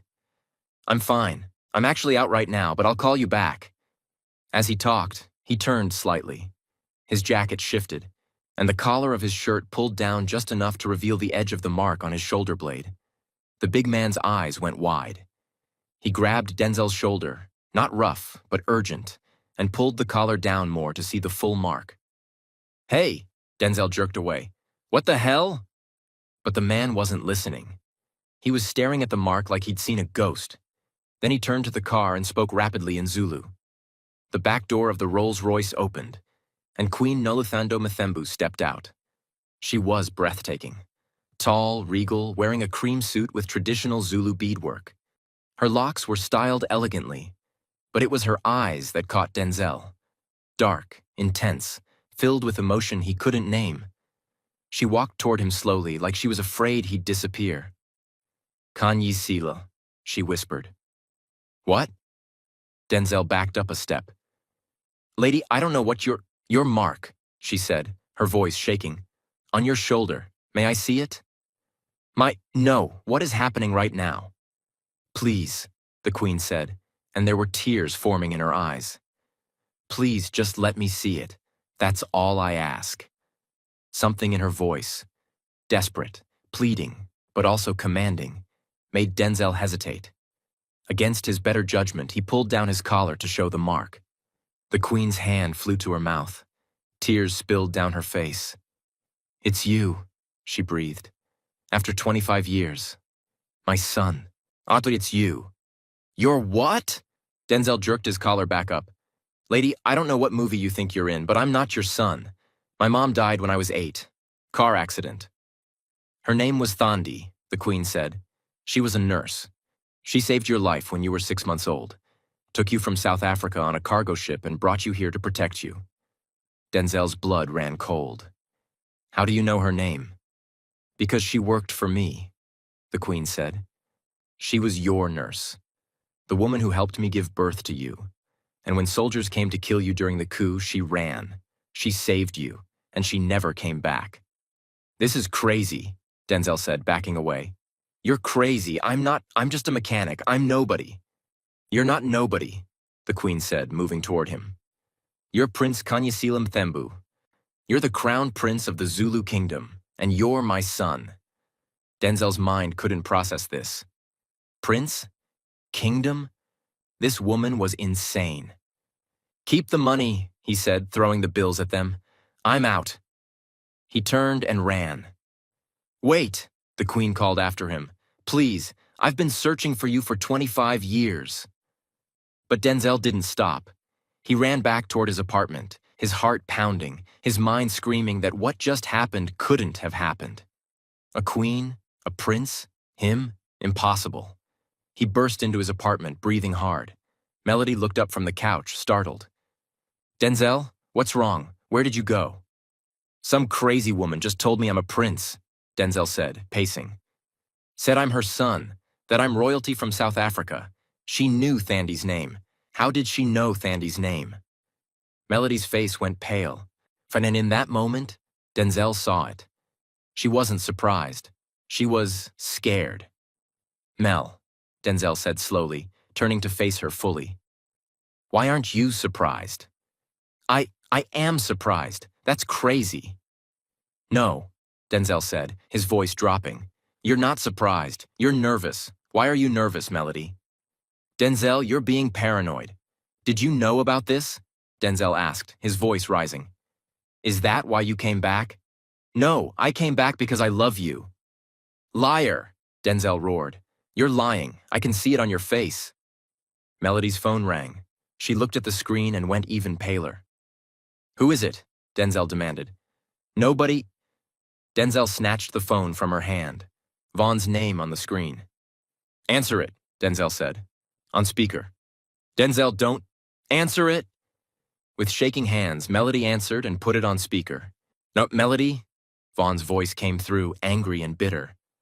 I know you left because you found out. Those royal people came to my office asking about Denzel, asking about a man who grew up in Englewood foster care, and you put two and two together, didn't you? Denzel felt the world tilt. So the broke mechanic you left me for turns out to be a prince, Vaughn continued, venom in every word. A heir to a throne, worth more than I could ever be. Of course you ran back to him. You're pathetic, Melody. An opportunistic, gold-digging. Denzel hung up. The silence in the apartment was deafening. You knew, Denzel said quietly. You found out I'm royalty, and that's why you came back. Denzel, please. How long? Denzel's voice shook the walls. How long have you known? The day you came to my workplace, Melody whispered. The royal people came to Vaughn's office. They were asking about you. Vaughn figured it out and you left him, came back to me, not because you love me, because you found out I'm rich. That's not true, Melody cried. I do love you. You love what I'm worth. Denzel grabbed his phone, started scrolling. Pulled up a Forbes article about the Zulu kingdom, about Crown Prince Kanyisila, who disappeared 25 years ago. There was a photo, an age progression image of what the missing prince might look like now. Denzel stared at it, and it looked exactly like him. Oh my God, he whispered. It's true. It's all true. Denzel, please listen. Get out, Denzel pointed at the door. Get out of my house. I love you, I really do. Yes, I found out, but that just made me realize what I'd thrown away. Please, Denzel, please. A loud knock on the door interrupted her. Denzel opened it. Queen Noluthando stood there, flanked by her entourage. Behind them, neighbors were gathering in the hallway, phones out, filming. Please, the Queen said quietly. Please, just give me a chance to explain, to prove it to you. A DNA test, that's all I ask. Let me prove you're my son. Denzel looked at the Queen, at Melody, at his entire life imploding. Fine, he said, DNA test, but until then, I don't believe any of this. The Queen smiled through her tears. That's all I ask. Denzel just went from mechanic to prince in one morning, and Melody's gold-digging ways just got exposed. If you think she's about to lose everything, drop a comment saying karma. Hit that subscribe button because next part is going to show you what happens when a lost prince finds his throne. And trust me, you do not want to miss what Denzel does with his newfound identity. The DNA test took 6 hours with expedited processing. 6 hours that Denzel spent in a suite at the Langham Hotel, the entire top floor, secured by the Queen's security team. 6 hours of sitting across from a woman who claimed to be his mother, listening to a story that sounded like something out of a movie. Your father was King Jabari Mthembu, Queen Noluthando said. her voice steady despite the tears that occasionally slipped down her face. A good man, a strong leader. But there were those who wanted power, who thought they could rule better. She showed him photos on her tablet. A tall, powerfully built man with kind eyes and Denzel's exact jawline. The coup happened when you were 6 months old, she continued. They came in the night, killed your father, came for you next. But Thandi, brave, loyal Thandi, she grabbed you and ran. She knew the palace better than anyone, knew the escape routes. She got you to the port and onto a cargo ship before anyone could stop her. And you? Denzel asked quietly. His first words in an hour. I barely survived, was wounded. My loyalists rallied, fought back. Within 2 years, we'd reclaimed the throne and executed every traitor involved. But by then, Thandi was gone. You were gone. I had my people search every port city in the world. America, Europe, Asia, everywhere. For 25 years. For 25 years, the Queen confirmed. I never stopped, never gave up, because a mother knows. Even when everyone told me you were probably dead, I knew. I knew you were alive somewhere. Denzel studied her face, looking for deception, for any sign this was an elaborate con. But all he saw was grief and hope, and a love so fierce it had survived a quarter-century of searching. The mark on my shoulder, Denzel said. What is it? The isi langu, the Queen said. The shield and spear, the mark of the crown prince. It's given to the heir on their naming day, a traditional scarification ritual. You were 1 week old. You didn't shed a single tear. She smiled at the memory. But you were brave. Even then, you were brave. Sizwe, the head of security, entered the room. Your Majesty, the results. Everyone went silent. The Queen opened the envelope with trembling hands, read the document, closed her eyes. When she opened them again, tears streamed freely. 99.9% match, she whispered. You're my son. You're my Kanysil. Denzel felt like the floor had dropped out from under him. It was real. All of it. He wasn't just Denzel Makati, mechanic from Englewood. He was Prince Kanyisilim Thembu, crown prince, heir to a throne. I need air, he said, standing abruptly. I need to think. Of course, the Queen said. Take all the time you need, but Kanyisil? Denzel, he interrupted. My name is Denzel. That's who I've been for 27 years. I don't know how to be anyone else. Pain flickered across the Queen's face, but she nodded. Denzel, then, for now. Denzel walked out onto the balcony. The Chicago skyline spread before him. The city that had been his entire world. The city where he'd struggled and survived and built a life with his own 2 hands. And now he was supposed to be... What? A prince? His phone buzzed. Ebony. Hey, you okay? You haven't answered in 2 days. Getting worried. Denzel stared at the text. Then he called her. Oh, thank God, Ebony answered. I was about to file a missing persons report. Where have you been? It's complicated. Denzel, what's going on? And don't say nothing because I can hear it in your voice. Can you meet me? Navy Pier. 30 minutes. I'll be there in 20. She was there in 15. Ike wearing jeans and a leather jacket, her hair in a ponytail, looking concerned and beautiful and so completely normal that Denzel wanted to hug her. Okay, talk, Ebony said. What's happening? And where's Melody? I saw her car at your place yesterday. She came back, Denzel said. Wanted another chance. I let her stay. Denzel? She was lying, he continued. The whole thing was a lie. She found out something about me and came back because of it. Found out what? Denzel took a deep breath. That I'm royalty, from South Africa, a prince. Ebony stared at him. I'm sorry, what? I know how it sounds. You're telling me you're a prince? Like actual royalty? Apparently, yeah. There was a coup when I was a baby. My nurse saved me, brought me here, raised me until she died. My biological mother, a queen, She's been searching for me for 25 years. Found me because of that modeling shoot. DNA test confirmed it today. Ebony sat down on a bench, processing. So Melody found out you're a prince and suddenly wanted you back. Exactly. That manipulative? Ebony bit off a curse. I'm gonna kill her. Get in line.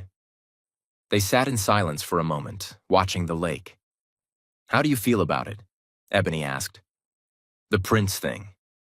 Terrified, confused, angry that I'm finding out this way, angry that Melody knew before I did, angry that… He stopped. I don't know how to be a prince, Ebony.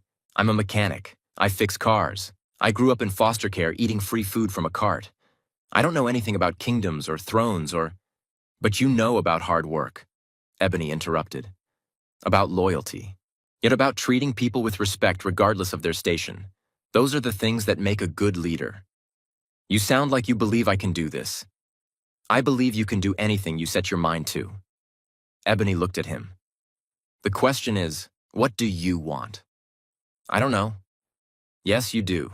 You're just scared to say it. Denzel thought about it. I want to know where I come from, who my father was, what happened. I want to meet my family, learn about my culture, understand this mark on my shoulder. He paused.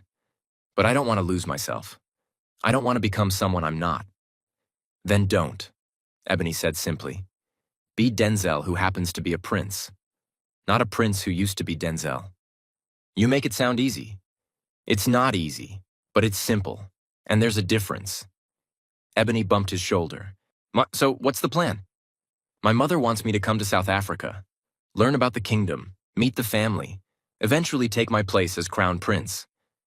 Sounds like a good plan. What about Chicago? What about… He stopped. What about you? Chicago will still be here, Ebony said, and so will I. If you need to go figure out who you are, then go. But don't let fear keep you from your destiny, Denzel. You've spent your whole life wondering where you came from. Now you have a chance to find out. Come with me, Denzel said suddenly. Ebony's eyes widened. What? Come with me, to South Africa. I don't know anyone there. I don't know how to navigate this world. But you're smart and strong, and you don't take anyone's crap. I need that. I need someone who sees me as Denzel, not as a crown. Denzel, I can't just drop my life and fly to Africa. Why not? You said yourself you're almost done with your degree. You can finish online, and I'll cover everything. Flights, expenses, whatever you need. This isn't about money. I know. It's about me asking someone I trust to help me through the scariest thing I've ever had to do. Please. Ebony searched his face. You're serious. Dead serious. She thought about it for a long moment. Then, okay. Okay? Yeah, okay. But I'm not going as your employee or your charity case. I'm going as your friend, and I pay my own way. Ebony, that's the deal. Take it or leave it. Denzel smiled, really smiled, for the first time in days. Deal. That night, Denzel came home to find Melody cooking dinner again, humming to herself like nothing had changed. She turned when she heard the door. Hey, I made lasagna, your favorite. Well, my version of it. I know it's not as good as… I thought I told you to leave? Pack your things, Denzel said quietly. Melody's smile faltered. What? Pack your things. You need to leave, now. Denzel, if this is about Vaughn's call, I can explain. There's nothing to explain. You heard I might be royalty and you came running back. That's it. That's the whole truth. That's not fair. Melody's eyes filled with tears. Yes, I found out. But that made me realize what I'd lost. It made me see how stupid I'd been. You saw a bigger paycheck, Denzel interrupted. That's all you saw. If the DNA test had come back negative, you'd be gone by morning. Don't insult me by pretending otherwise. I love you. You love what you think I'm worth now. Denzel's voice rose. 2 weeks ago, I wasn't worth fighting for. I was embarrassing. I was beneath you. But now that I'm a prince, now I'm worth crawling back for? People make mistakes, Melody shouted. People change their minds. I'm trying to make this right. You can't make this right, Melody. You broke something that can't be fixed. You looked me in my face and denied knowing me. You let Vaughn humiliate me. You left me for money.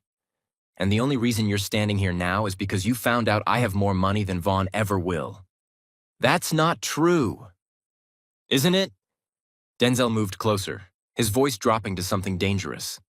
If I was still just a mechanic, if that DNA test said I was nobody, would you be here right now? Melody's silence was damning. That's what I thought, Denzel said. Pack your stuff. You have 10 minutes. Where am I supposed to go? I don't care. Vaughn's, your mom's, a hotel, anywhere that's not here. Denzel, please. Melody grabbed his arm. He pulled away. Don't touch me. You lost that right when you chose a mansion over a marriage. Melody stood there, tears streaming down her face, and seemed to realize for the first time that she'd actually lost him. I'm sorry, she whispered. I know I don't deserve forgiveness, but I'm so sorry. I believe you, Denzel said. I believe you're sorry, but sorry doesn't fix what you broke. Sorry doesn't undo the humiliation. Sorry doesn't make me trust you again. So take your sorry and your crocodile tears and get out of my house. Something in his voice, final, absolute, unbreakable, made Melody realize it was over. She grabbed her overnight bag, shoved clothes into it with shaking hands.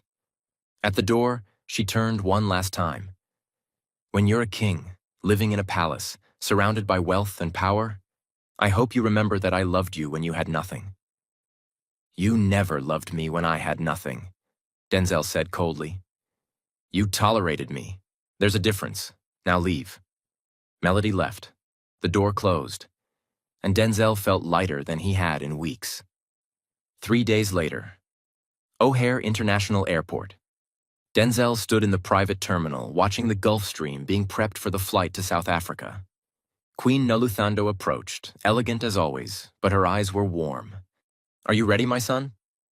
Denzel flinched, then quickly gave her an apologetic look. Still getting used to that, Denzel said. The my son thing. I know. We have time. She squeezed his arm. I won't rush you, but I'm so grateful you're coming home. I'm coming to visit, Denzel corrected. Chicago is still home. The Queen smiled. For now. Ebony arrived carrying 2 bags, dressed for travel in comfortable clothes, but still managing to look put together. Your Majesty, Ebony said, executing a small bow. Please call me Noluthando, the Queen said warmly. Any friend of my son's is family. I appreciate the invitation, Your Noluthando. Denzel speaks highly of you, says you've been his anchor through all this chaos. Just being a friend. Friendship is never just anything, the Queen said. Now it's one of life's most precious gifts. She looked at Denzel meaningfully, then smiled. Shall we board? The flight was surreal. Denzel had never been on a plane before, let alone a $70 million private jet with leather seats, a full kitchen, and a bedroom. Ebony settled into a seat across from him, eyes wide. This is insane, she whispered. Tell me about it. As the plane took off, Denzel watched Chicago disappear below, the city that had made him, the city where he'd struggled and survived. He didn't know if he'd ever truly leave it behind, but he was ready to find out who he'd been born to be. Johannesburg, South Africa. 3 weeks later. The palace wasn't what Denzel expected. He'd imagined something ancient and traditional. But the Mthembu royal estate was a stunning blend of traditional Zulu architecture and modern luxury. Elegant rondavels mixed with contemporary buildings, beautiful gardens with indigenous plants. Art everywhere, traditional and modern, celebrating Zulu culture. It was breathtaking. Your father designed much of this, the Queen told him as they walked the grounds. He believed in honoring our past while embracing our future. Denzel was slowly learning his father's story. King Jabari had been beloved, a reformer who'd modernized the kingdom while preserving its traditions, a man who'd built schools and hospitals, who'd fought corruption, who'd believed education was the key to his people's success. He would be so proud of you, the queen said. He doesn't even know me. I know you, and you're so much like him. The quiet strength, the loyalty, the way you listen more than you speak, but when you speak, people pay attention. Denzel was also learning Zulu. Every morning he had language lessons. It was hard. The clicks and tones were unlike anything in English, but he was determined. He was learning the history, the culture, the intricate web of relationships and obligations that came with being royalty. And he was learning about himself. Ebony had taken a position working with the kingdom's social services department, helping develop programs for vulnerable children. She threw herself into it with characteristic passion. They saw each other every day, sometimes for meals. Sometimes she'd drag him to visit community centers or schools. Sometimes they'd just walk the estate grounds and talk. "You're changing," Ebony observed one evening as they watched the sunset over the valley. "Good change or bad change?" "Just change. You're more confident. You carry yourself differently. But you're still you. Is that good?" "It's perfect," Ebony said, and something in her voice made Denzel look at her. She was watching the sunset, her profile beautiful in the golden light, and Denzel felt something shift in his chest. When had she become more than just a friend? When had her smile started making his heart beat faster? When had the thought of her leaving started feeling unbearable? "Ebony," he said quietly. She turned to face him. "Yeah? He stopped. "Don't rush this. Don't complicate things. She's here as a friend. Don't mess it up." "You what?" she prompted. "Nothing, just thanks for being here. For seeing me through all this." Something flickered in her eyes. Disappointment, maybe? But she smiled. "Anytime." 2 months later, Denzel stood in the Great Hall, wearing traditional Zulu regalia for the first time. Animal skins and beadwork, ceremonial shield and spear. He felt ridiculous and powerful all at once. "You look like a warrior," Sizwe said approvingly. "Like your father." Tomorrow was his official presentation to the kingdom. Not a coronation, not yet. Just an introduction. "This is your crown prince. This is the heir we thought we'd lost." Denzel was terrified. That night he couldn't sleep. Wandered the palace grounds at midnight. Found Ebony in the gardens, sitting by the fountain, staring at the stars. "Can't sleep either?" he asked, sitting beside her. "Too much on my mind," she admitted. Want to talk about it?" "I got offered a permanent position here. Director of Child Welfare Services. It's a huge opportunity. Life-changing money. A chance to really make a difference." "That's amazing, Ebony. Congratulations." "There's just one problem." "What's that?" "I need to decide if I want to stay in South Africa permanently, or go back to Chicago. The club performance is a contract with 6 months of it left to run." Denzel's stomach dropped. "And what are you leaning toward?" "That depends." "On what?" Ebony turned to face him fully. "On you, Denzel. On whether you're staying or going back. On whether—" She stopped, seemed to gather courage. "On whether there's a reason for me to stay beyond the job." Denzel's heart hammered. "Ebony, I know this is complicated," she said quickly. I know you're dealing with a lot. I know you're still healing from Melody. But I need to know if I'm reading this wrong. If these past few months have just been friendship to you, tell me now. Because if I stay, it's not going to be just for the job." "It's not just friendship," Denzel said, the words tumbling out before he could stop them. "I don't know when it changed, but it did. Somewhere between you almost running me over and now you became everything. The person I want to talk to when something happens. The person whose opinion matters most. The person He stopped, took a breath. "I'm falling in love with you, Ebony. Might have already fallen. And that terrifies me because what if it's too soon? What if I'm rebounding? What if I mess this up because I don't know how to do this the right way?" Ebony's smile was radiant. "No, you think there's a right way? Denzel, life doesn't work like that. Sometimes the right person shows up at the worst possible time. Sometimes you meet them while they're almost running you over in traffic. Sometimes they help you piece yourself back together after someone else broke you." She moved closer. I'm not Melody. I don't care about crowns or palaces or how much money you have. I fell for Denzel the mechanic who was too heartbroken to notice me falling. And I'm still falling for Denzel the prince who's trying to figure out who he is. I don't know who I am, Denzel admitted. I'm somewhere between two worlds, and I don't know where I fit. Then figure it out, Ebony said. But know that wherever you end up, whatever you decide to be, I want to be there. And if you'll have me. Denzel looked at this woman who'd seen him at his worst and stayed, who'd challenged him and supported him and never once treated him like he was fragile. I'll have you, he said quietly. But I need to be honest about something. Okay. My mother wants me to be king. Eventually. Not now. She'll rule for years still. But she's training me for it. And if I accept that, it means staying here, building a life here. I can't ask you to give up everything. You're not asking. I'm choosing. Ebony took his hand. But I need you to give me time. Let me finish the club contract. 6 more months. Let me make sure this is real and not just caught up in the moment. If at the end of 6 months we both still feel this way, then we'll figure out what comes next. 6 months, Denzel repeated. 6 months. And Denzel? No pressure, no expectations. We just see where this goes. Deal? Deal. 6 months later. Back in Chicago, Ebony stood backstage at Velvet, heart pounding. Her boss had just told her there was a VIP client who'd requested an exclusive performance. Paid for the whole night. Big money. She needed this. Her student loans from finishing her degree were crushing her, and this one gig would cover 3 months of payments. But she was nervous. VIP clients could be unpredictable. You got this, her boss said. He specifically asked for you. Must have seen you perform before. The stage lights came up. Ebony couldn't see the VIP section.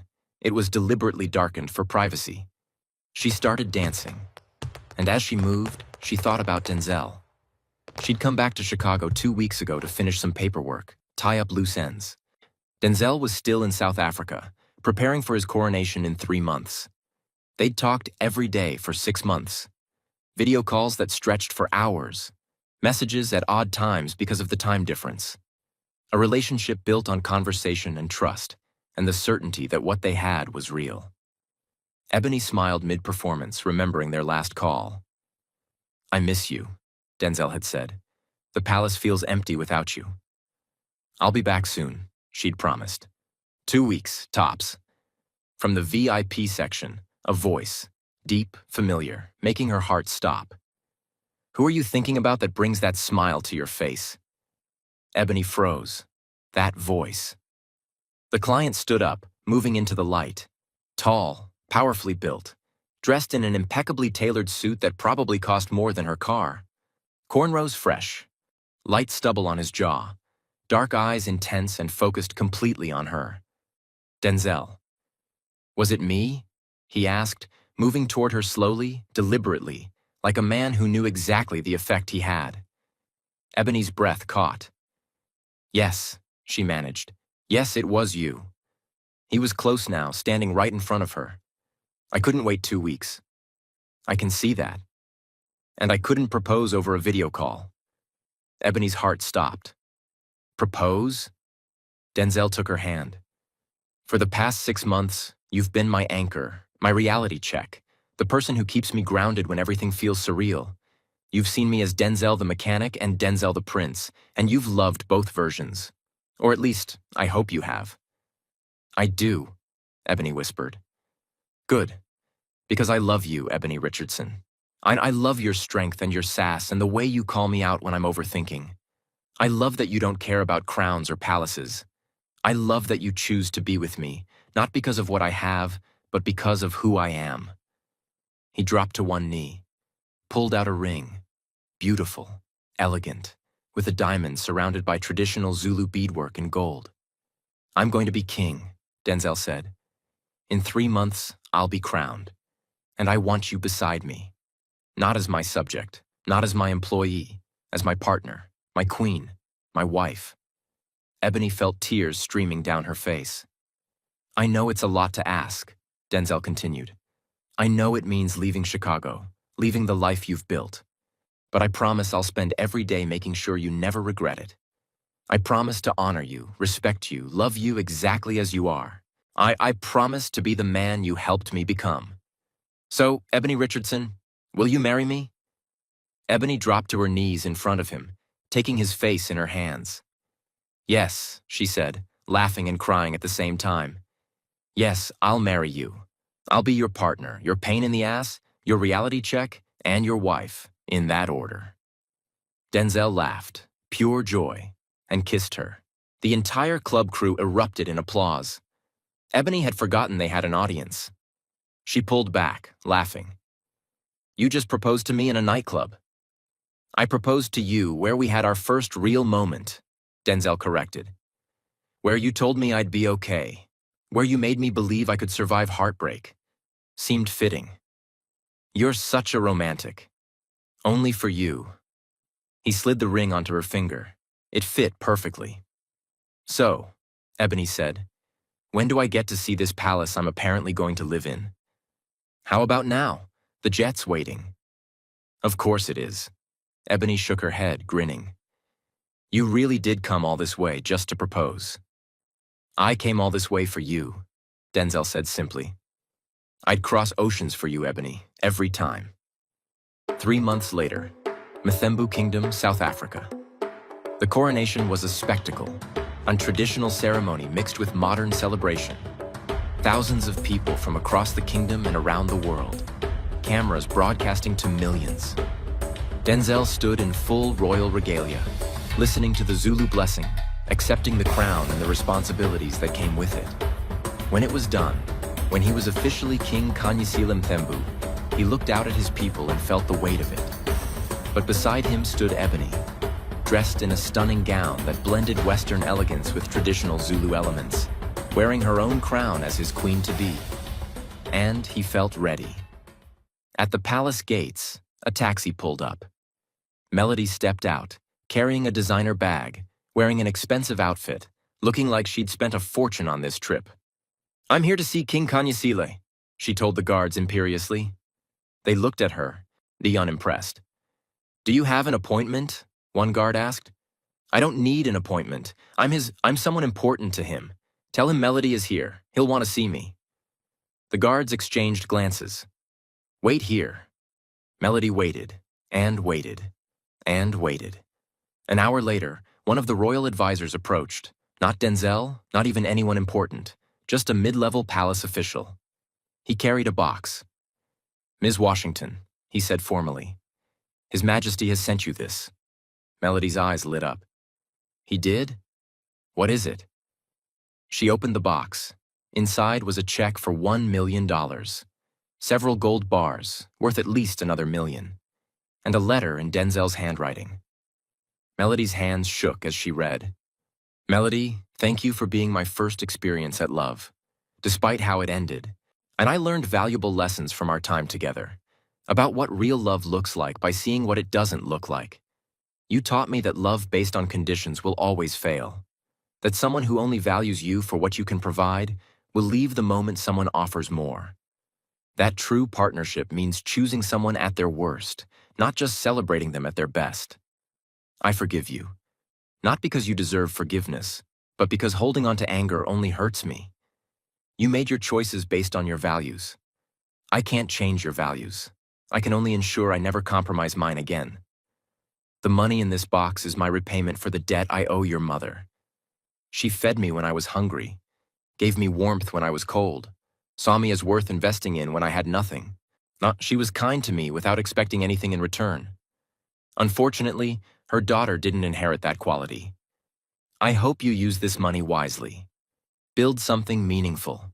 Help someone the way your mother helped me. Or spend it all on things that ultimately mean nothing. The choice is yours. But understand this. No amount of money will buy you access to my life. No tears or apologies or claims of love will change what happened. You made your choice when you denied knowing me. When you chose Vaughn over our marriage. When you came back only after learning I was worth something. I wish you well, Melody. I hope you find whatever it is you're really looking for. but that search doesn't include me.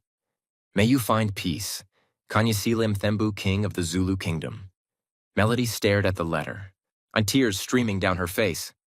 No, she screamed. No, I don't want this. I want him. I want to see him. I want to talk to him. She tried to push past the guards. They blocked her effortlessly. Denzel, she screamed at the palace. Denzel, please, I love you. I'm sorry, please just talk to me. No response. The palace stood silent and beautiful and completely unmoved by her tears. Ma'am, the advisor said gently, I must ask you to leave. You have His Majesty's gift. That is all you will receive. I don't want his money, Melody sobbed. I want him. Then you should have wanted him when he was a mechanic, the advisor said simply. Now please, leave peacefully, or the guards will escort you. Melody stood there sobbing, clutching the box. Finally, she stumbled back to the taxi. But even as she cried, even as she screamed that she didn't want the money, when she got in the taxi, she held that box to her chest like it was the most precious thing in the world. Because in the end, that's all she'd ever really wanted. The money. The taxi drove away, and Melody's screams faded into the distance. 6 months later. The royal wedding. The kingdom had never seen anything like it. King Kanyasile and Ebony Richardson's wedding was a blend of Zulu tradition and modern celebration. 3 days of festivities, music and dancing, feasting and joy. Denzel stood at the altar in traditional wedding regalia, watching Ebony walk down the aisle. She was breathtaking. Her dress was a stunning creation, white with intricate Zulu beadwork, honoring both cultures she was joining. Her hair was natural, styled with traditional accessories. She wore the most beautiful smile he'd ever seen. When she reached him, she whispered, You look terrified. I'm marrying a woman way out of my league, he whispered back. I'm allowed to be terrified. Good thing I like a challenge. The ceremony was beautiful. Traditional Zulu wedding customs mixed with modern vows. When it was time for Denzel to speak, he took Ebony's hands. You saved my life, he said simply. Not just that day you almost ran me over, though that helped too. The crowd laughed. You saved my life by showing me what real love looks like. By choosing me when I had nothing but pain and confusion. By staying when things got complicated. His voice grew stronger. I promise to honor you every day. To listen to you, even when you're telling me things I don't want to hear. To respect your dreams as much as my own. To build a kingdom not just for our people, but for us. A partnership built on trust and respect and genuine love. I promise to never make you feel small. To celebrate your strength instead of fearing it. To be your partner in every sense of the word. He squeezed her hands. And I promise to keep being the man you fell in love with. Stubborn mechanic turned confused prince turned slightly less confused king.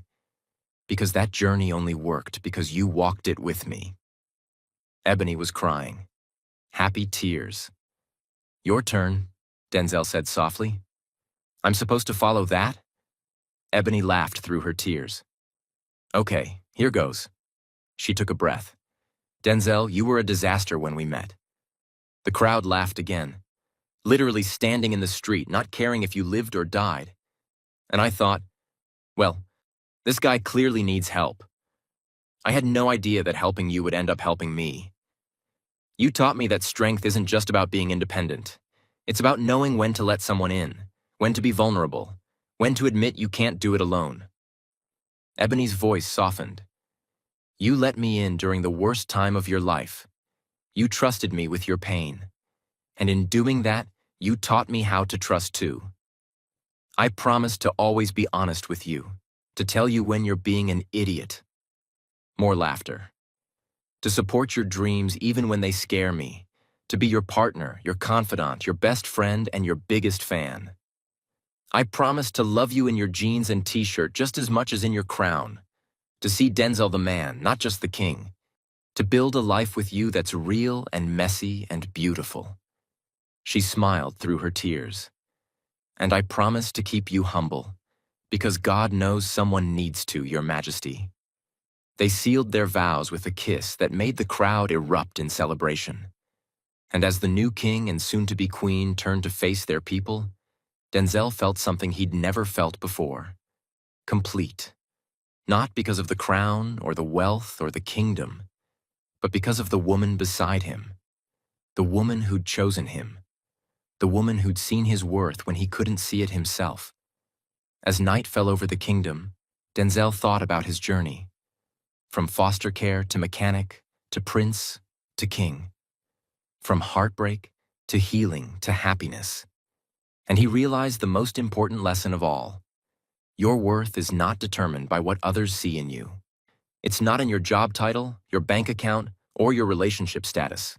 Your worth is inherent in your character, your integrity, how you treat others when they can do nothing for you. Melody couldn't see his worth when he was poor because she measured worth in dollars and status. But that was her limitation, not his. His worth never changed. Only the circumstances that revealed it. The people who truly love you will see your value at your lowest point, not just celebrate you at your highest. They'll choose you in the struggle, not just in the success. They'll know you by name when you're a janitor, not just bow when you're a king. And if someone only wants you after discovering what you're worth, they never wanted you. They wanted what you could give them. That's not love. And that's transaction. Real love, the kind Ebony showed, sees the person, chooses the person, values the person regardless of external circumstances. And remember, the person who leaves when you're struggling was never meant to be there when you're thriving. Let them go. The right person, your person, will show up in the chaos and choose to stay. If this story touched your heart, drop a comment with your biggest takeaway. Was it about knowing your worth? About real love versus transactional love? About how heartbreak can lead to healing? Let me know in the comments below. Thank you for watching. Until next time, know your worth, keep your crown, and never let anyone make you feel small. Peace.